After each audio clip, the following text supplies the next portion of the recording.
We use special chemicals and enzymes. A mall shooting, 2 injured. A deadly construction accident in Belmont. We have respirators, full-face respirators that we use. A worker crushed by a piece of equipment. We respond to homicides, suicides, accidental deaths, decompositions. The accident happened just beyond this gate at a building back there. There's not a part of our body that's not covered.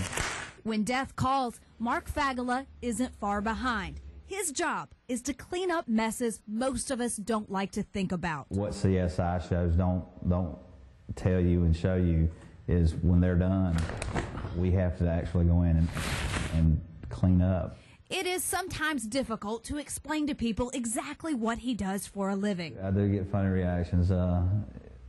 Some people just can't fathom, can't comprehend how I could go in and do something like this, like yourself. Crime, trauma, biohazards, Mark Fagala says scrubbing away what remains of those events and bringing some kind of peace and order to those who survived them, well, it's what drives him. I didn't stumble into this. I really feel like that we were called to do this to help folks in a time of need. He doesn't deny the horror. That was kind of scary. Like the kind found at a quadruple homicide in Belmont. It turned out to be a pretty big scene as far as contamination. It went up and it went straight back down and crashed. Or the tragedy found at the Charlotte crash site of Flight 5841. That was really overwhelming. But Mark says he has to leave his emotions at home because someone has to return things back to normal. It's hard for fire and police to leave that family. Here we're going to take your loved one and leave you with a mess.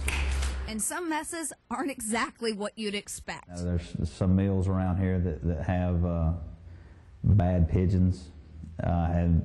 Chris and I went to a local mill that had a coop up in their roof and their ceiling for probably 15 years.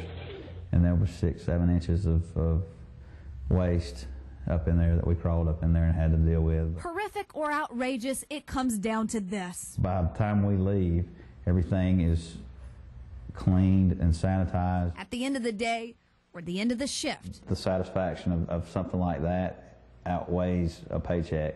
If you'd like to learn more about crime scene cleaners, log on to our website at WCNC.com. I'm Anna Crowley, reporting for WCNC.